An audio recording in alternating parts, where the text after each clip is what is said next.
I'm a 32-year-old guy, and for the past 3 years I've been married to my wife Lillian 29F. We live in a house I bought before we got married, and more importantly, I have a golden retriever named Max. I've had Max since before I even met Lillian, and he's not just a pet, he's family. Anyone who's ever had a dog like that knows exactly what I mean. At first, everything was good. Lillian and I had a solid relationship, or at least I thought we did. She loved Max, or at least pretended to, and we settled into a happy life together. But there was always one problem in the background. Her family, Lillian's parents, Margaret 58F and Charles 60M, never liked me. They come from money, and they made it clear from the start that they saw me as beneath their daughter. I run my own carpentry business, and while it's successful enough to provide a comfortable life, it's not the kind of wealth they approve of. When Lillian and I got engaged, they pushed for a prenup. I refused, not because I had anything to hide, but because we were entering the marriage as equals. We both worked. We both contributed. Why should I sign a legal document that made it seem like I was out to take her money? They didn't take that well, Margaret especially. She's the kind of person who always has to get her way, and when she doesn't, she gets mean. Still, we got married without the prenup,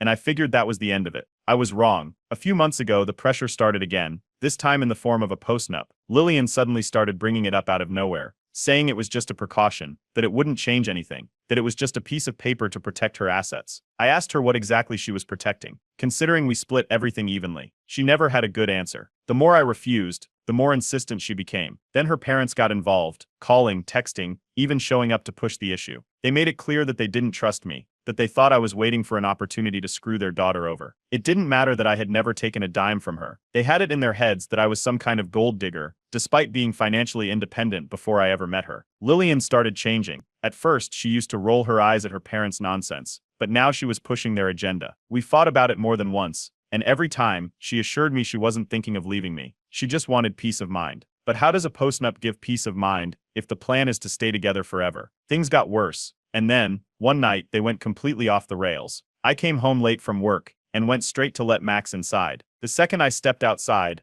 I knew something was wrong. Max was gone. The gate was wide open. Lillian was inside, acting surprised when I told her. She claimed she let him into the backyard, and he must have run off. That didn't make sense. Max never runs off. He's never left the yard unless someone takes him out. I searched everywhere, drove around, called his name, checked with the neighbors. Nothing. Lillian stayed inside the whole time, only coming out once to say she was sure he'd turn up. But there was no urgency, no real concern. She acted like I'd lost a set of keys, not a living, breathing family member. I contacted local shelters, posted online, did everything I could think of. I barely slept that night, and then the next morning, I got the text. If you want Max back, sign the postnup. No police. That's when I knew. It wasn't some random accident. It wasn't bad luck. Someone had taken Max, and not just anyone, someone in Lillian's family. I checked the security camera footage from my backyard. My stomach dropped as I watched the video. Carter 35M, Lillian's older brother, casually walking up to the gate, unlocking it, and leading Max away like he had every right to. Max followed, trusting, his tail wagging. I don't remember ever feeling rage like that before. I immediately called the police and reported Max stolen. I gave them the footage, but before I could do anything else, Lillian tried to stop me. She begged me not to involve the cops, saying it would make things worse. Worse for who? For her parents. She wouldn't answer when I asked if she knew about this beforehand. She just kept saying we could work something out and that I should think about our marriage before doing anything drastic. I told her I didn't care about the marriage right now.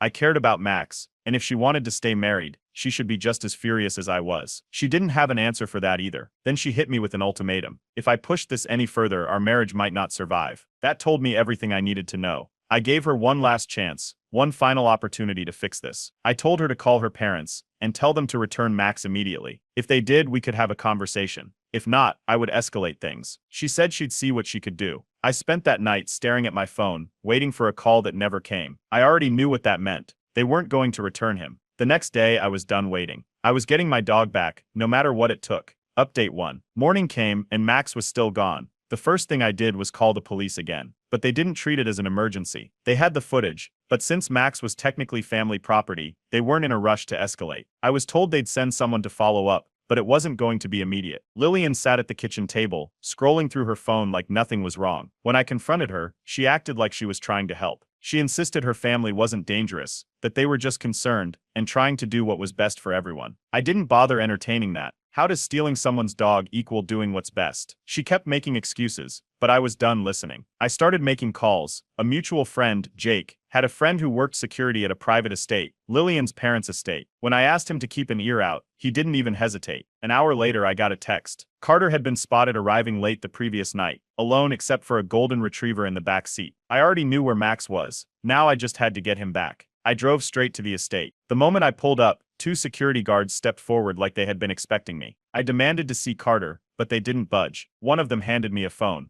Margaret was on the other end. Her voice was light, almost cheerful. She told me this situation had gotten out of control, and that we should discuss it properly like adults. I hung up. Not even 20 minutes after I got home, another text came through. We can negotiate. Meet us at the estate tomorrow. Come alone. I already knew it was a setup, but I wasn't walking away without Max. Jake came over that night, pacing my living room while I filled him in. His first instinct was to tell me to bring a lawyer. He also suggested I record everything. I agreed on the recording part, but I knew if I walked in with a lawyer, they'd just claim I was being hostile. I wasn't going to give them that excuse. I called the police again, letting them know I had been contacted about a negotiation. This time I got someone who actually took me seriously. They advised me not to go alone, but I told them I wasn't waiting around while my dog was being held hostage. They agreed to make a follow-up visit to the estate after my meeting. The next afternoon, I drove back to the estate. No security guards this time. The gates opened, and I was let through. Inside, Margaret, Charles, and Carter were waiting in the sitting room like this was just another business meeting. Margaret smiled like I was an old friend,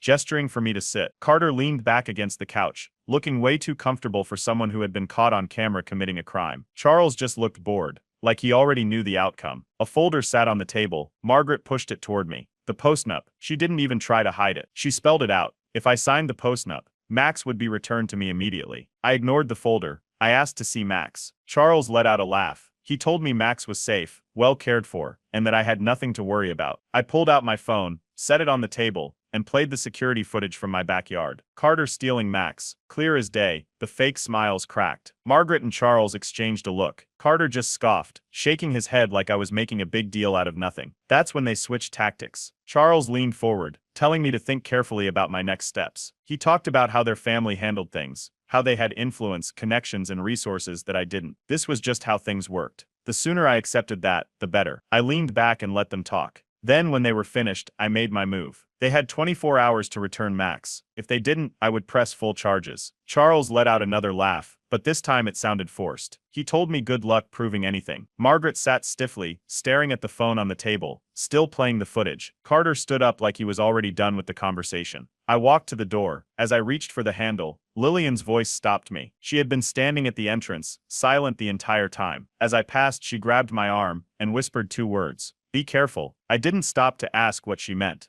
I didn't need to. I got in my car and drove home. I knew what was coming next, and I was ready. Update 2. The deadline passed. Max was still missing. No texts, no calls, nothing. I called the police again. This time I wasn't asking. I was demanding they follow up. With the security footage, the ransom text, and now my in-laws outright ignoring me. They had enough to question them. After some back and forth, they finally agreed to send an officer to the estate. Lillian hovered around the house that morning, avoiding eye contact. When I asked if she'd spoken to her parents, she hesitated before saying she didn't know anything. She kept repeating that her family would never hurt Max, but she wouldn't explain why they were still keeping him from me. She was nervous. That much was obvious. A few hours later, I got a call. The police had visited the estate. Charles met them at the door, all charm and politeness, playing the concerned father-in-law act. He said they had no idea where Max was, that they were just as shocked by the accusations. Then the officer mentioned the security footage. Charles kept his cool. Carter didn't. According to the officer, Carter suddenly got defensive, asking how they knew it was him. He even tried to claim it wasn't Max in the video. The cop didn't buy it, but without solid proof of where Max was now, there wasn't much more they could do beyond taking an official report. That wasn't good enough. I called my lawyer. Since Max was legally my property, my lawyer advised me to sue for theft and file an emergency motion to retrieve him. It would take time, but it was an option. Meanwhile, I had to prepare for whatever my in-laws did next. It didn't take long. By the next morning, my business was under attack. Fake negative reviews flooded my page, claims of scam work, missed deadlines, and unprofessional behavior. Some reviews even threw in weird personal details, like my volatile marriage and anger issues. I recognized the pattern immediately. It was calculated. They were trying to hit me where it hurt, my livelihood. Jake caught it first and sent me screenshots. He also flagged a couple of burner accounts that had only reviewed my business and nothing else. Some of the usernames were suspiciously close to names from Lillian's extended family. It didn't stop there. That afternoon, Lillian got a call from Margaret. She took it in the other room, but I heard enough. It wasn't a concerned mother call. It was pressure. When she finally came out, she was pale. Her parents had threatened to cut her off completely if she didn't convince me to sign the postnup. No more money, no more financial support, nothing. They made it clear she had to choose. She sat on the couch, staring at the floor. When I pressed her, she just kept repeating that she felt stuck, that she didn't know what to do. That was the moment I realized she wasn't going to fight for me. Then a neighbor knocked on my door. He had seen my posts about Max being missing and wanted to help. The night before, he was driving home and spotted a golden retriever being put into a car outside the estate. He didn't get the plate number, but he remembered the car, a sleek black SUV, tinted windows, out-of-state plates. I called the police again and pushed them to check traffic cameras. If we could trace the SUV, we could find where they had taken Max. The officer told me they'd look into it. I turned to Lillian. I asked her one last time if she knew. Tears welled up in her eyes, but she didn't deny it. She sat there silently crying, unable to give me a straight answer. That was it, the last straw. I told her she had two options: help me now, or our marriage was over. She begged for time. I wasn't giving her any more. Jake called an hour later. He had a lead: an old vacation home. Lillian's family had a second property, a quiet, isolated place they used for weekend getaways. Jake had been there once years ago and remembered it had a large backyard, perfect for hiding a dog. I called the police again and told them everything. This time they were listening. The officer agreed to send a unit to check the location. I wasn't waiting behind. By the time we got there, the sun was setting. The house was dark, but a car was in the driveway. Carter's. The officers stepped out first, hands resting on their holsters. One walked up to the door and knocked. No answer. Then from inside the house, a bark. It was faint, but it was Max. The cops exchanged looks before knocking again, this time harder. A light flicked on inside. The front door creaked open. Margaret stood there, smiling. I braced myself. Everything was about to explode. Update 3. Margaret stood in the doorway, calm like she had been expecting this. The officers asked about Max, but she acted confused. A misunderstanding, she called it. She insisted they had no dog there, no reason to be questioned. Then Charles appeared behind her, already annoyed. He dismissed everything, calling the accusations absurd, and claiming I was harassing them. He crossed his arms, daring the officers to do something. And then a bark. It was faint, but it was Max. I shoved past Charles, calling Max's name. Before I could reach the hallway, Carter stepped in front of me. He didn't even try to hide it this time. He was grinning. I went to push past him, but Carter grabbed my arm. That's when everything happened at once. The cops moved, one stepping between us, the other telling Carter to back up. Charles started shouting about trespassing, but Carter wasn't listening. His grip tightened, his smirk gone. Another bark, closer. The officers warned him again, and finally he let go, stepping back with his hands up. I turned to the officers, demanding they search the house. One looked like he wanted to, but the other hesitated. They needed a warrant. There was nothing they could do unless they saw something in plain sight. Then a car pulled up. Lillian stepped out. Margaret must have called her. She rushed toward the house, wide-eyed, stopping just short of me. She said I needed to leave, that I was escalating things. She looked between me and her parents, like she was caught in the middle. The cops weren't moving. Without proof Max was inside, they wouldn't force their way in. Margaret smiled again. This time she looked victorious. One of the officers told me I had to leave for now, that they'd work on getting the proper paperwork, but without a warrant, there was nothing else they could do. Margaret watched as I walked back to my car. Before I got in, she leaned closer, voice low. You'll regret this. The cops left, and I had no choice but to leave too. Back at my house, Jake was already waiting. He had been digging for anything that could help, anything that could force them to slip up. He was right about one thing. Margaret wasn't going to keep Max there anymore. They'd move him. We needed to figure out where. Then I got a call. A groomer. A woman had brought in a golden retriever matching Max's description earlier that morning. Said the woman was nervous, glancing around the whole time. I asked if the woman was older, short blonde hair. The groomer hesitated, then said no. She was younger, long dark hair. Lillian. I drove straight there, but it was too late. Max was already gone. Update 4. I got back home and found Lillian waiting in the living room. She looked like she had been expecting me. The second I stepped inside, she tensed up,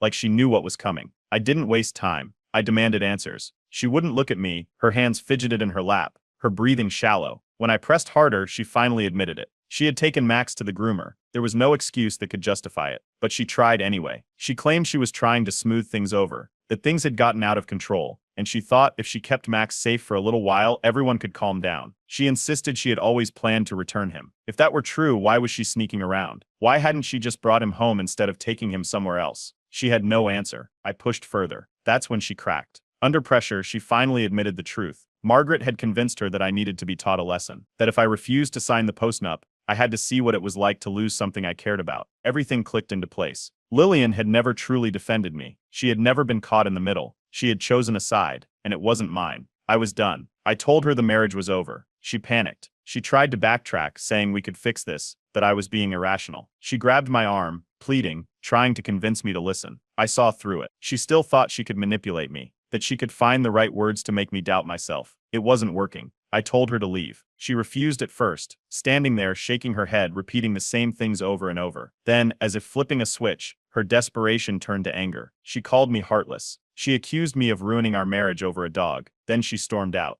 I immediately contacted my lawyer. I gave him everything, the footage, the texts, the police reports. He told me there was enough to pursue legal action, and that I needed to be ready for their next move. It didn't take long. The next morning, I received a letter from Charles, a lawyer. They were threatening to sue me for defamation. It was a weak play, desperation. I updated the police, making sure they had everything. Now that they saw the full picture, Margaret, Carter, and Lillian all involved, they started taking it seriously. Then I got a call from an unexpected number. Eva, Lillian's younger sister. She told me she knew where Max was, and she wanted to help. I agreed to meet her. This was my last real shot at getting Max back before they did something worse. Update 5. Eva was already waiting at the cafe when I arrived. She looked tense, eyes darting around like she was afraid someone had followed her. The moment I sat down, she leaned in, speaking in a low voice. Max was being kept at a remote property owned by an older couple, family friends of Margaret and Charles. It was isolated. No security cameras. No neighbors close enough to hear anything. Her parents had picked the location carefully. Then she hesitated before telling me the second part. They weren't just trying to keep Max away from me anymore. They were planning something worse. She had overheard a conversation between Charles and Margaret the night before. They weren't just furious about me refusing to sign the postnup. Now they were embarrassed, angry that I had publicly defied them. They wanted to ruin me, to make sure I regretted ever crossing them. She didn't know the details, but she was scared enough to warn me. I thanked her, but I made it clear, I wasn't backing down. I went straight to the police. With Eva's information, they had enough to justify an immediate visit. This time, they weren't treating it as just a stolen pet. Between the ransom text, the security footage, and now the relocation to an undisclosed property, they were viewing it as a criminal conspiracy. They planned the raid, and I insisted on going. The drive took nearly an hour, deep into the countryside, past long stretches of empty road and thick tree lines.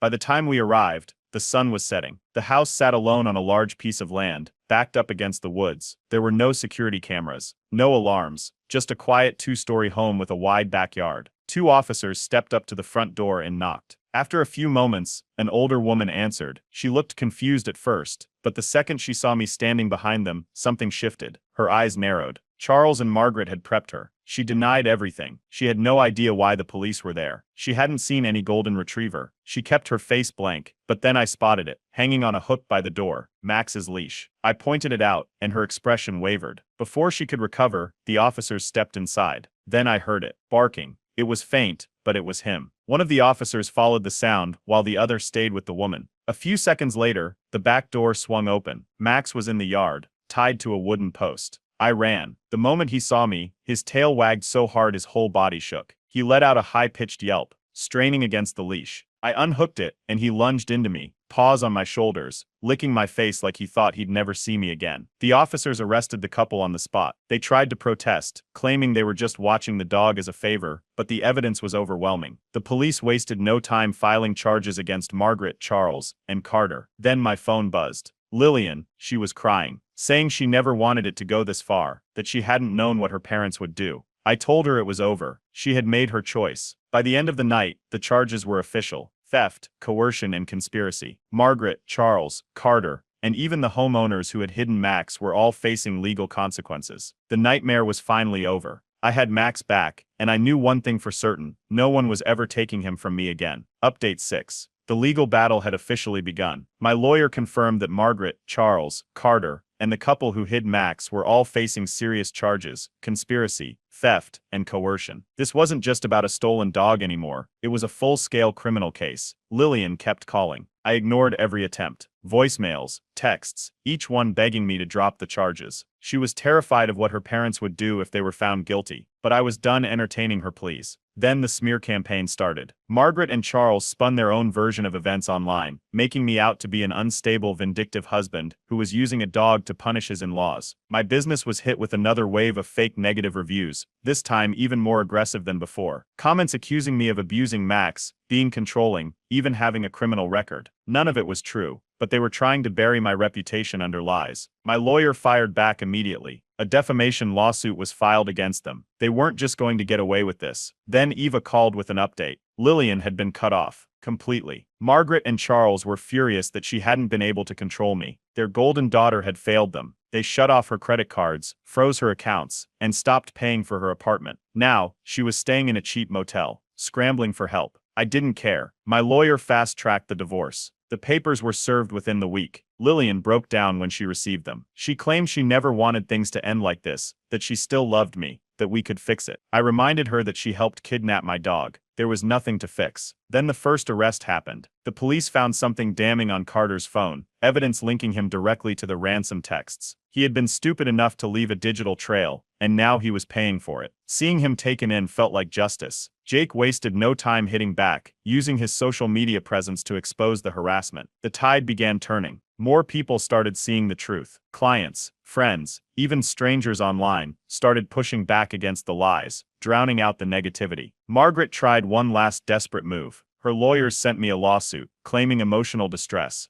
I laughed. She was grasping at straws. Then the police subpoenaed Charles and Margaret's phone records. That was the turning point. Whatever was on those records, my lawyer said it was enough to seal their fate. The support for my business skyrocketed. The fake reviews were buried under real ones from actual customers, people who saw through the lies. Then Lillian showed up at my house. She stood outside, saying she was finally ready to choose me over her family. If I dropped everything, I shut the door in her face. She was out of my life for good. That night I received an anonymous letter. Drop this now, or you'll regret it. I handed it to the police. This fight wasn't over. Update 7. The trial started with Margaret in full performance mode. Dressed in modest pastels, hair neatly pinned, she sat in the witness stand, dabbing at imaginary tears. She claimed that everything had been a misunderstanding, that I had blown things out of proportion and was ruining her family over one small mistake. The judge remained unimpressed. Then came the evidence. The prosecution laid it all out. Security footage of Carter stealing Max, the ransom texts, phone records showing the coordinated effort to hide him. Every piece of the puzzle fit together perfectly. Margaret's lawyer scrambled to object, but each time the judge allowed the evidence in. Then Carter flipped. No one saw it coming. Facing multiple charges and realizing he was looking at serious jail time, he took a plea deal. In exchange for a reduced sentence, he testified against Margaret and Charles. He admitted that they had planned the entire thing, stealing Max, hiding him, and trying to blackmail me. The courtroom was dead silent as he detailed how his parents had orchestrated it all, expecting me to fold under pressure. He threw them under the bus without hesitation. Margaret's face turned red as she realized she had lost control. While their family was crumbling, Lillian had hit rock bottom. Eva confirmed what I had suspected.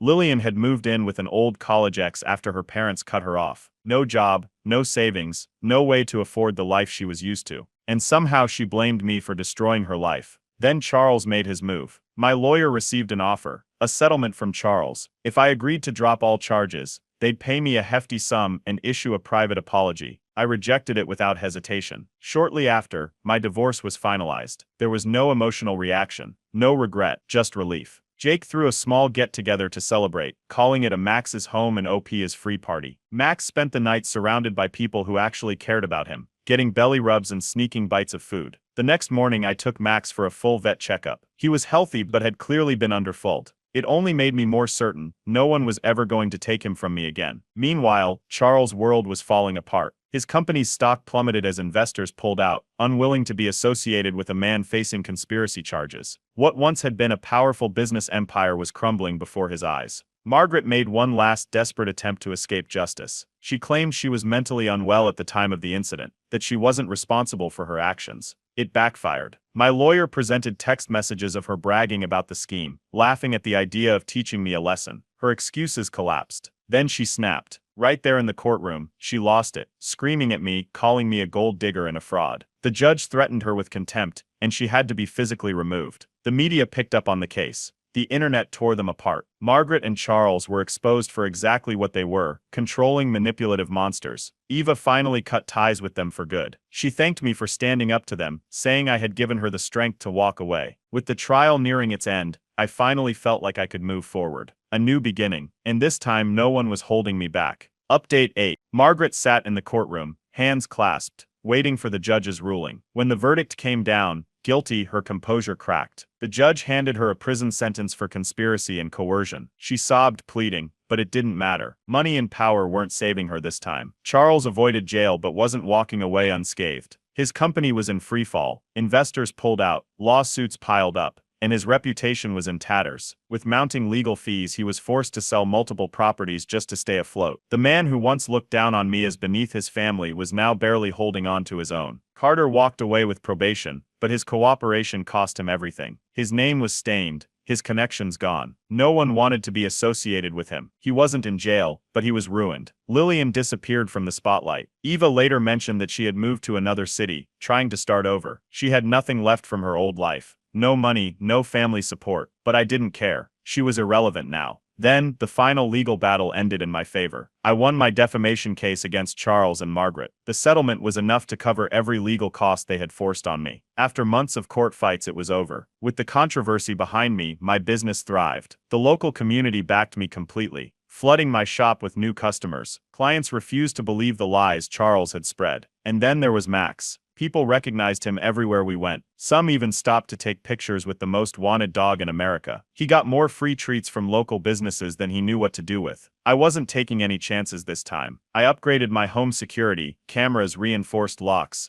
the works. No one was getting near Max again. Jake, ever the troublemaker, started teasing me about dating again. I wasn't rushing, but for the first time in a long while I actually felt open to the idea. Eva reached out, thanking me again. She had officially cut ties with her family and was building a new life on her own terms. I was glad she got out before it was too late. The internet never forgot the case. The dog ransom scandal became infamous, a cautionary tale about controlling in-laws and rich entitlement gone wrong. The memes alone were brutal. Margaret, desperate for sympathy, attempted to publish a memoir blaming me for everything. It flopped. No one wanted to hear her story. Then, one day I ran into Lillian. She looked miserable. She glanced at me, then quickly away, avoiding eye contact. I didn't stop. I just nodded and walked past her. No more drama. No more manipulation. Just peace. Standing my ground had saved my life. The right people stayed. The wrong ones destroyed themselves. In the end, I won.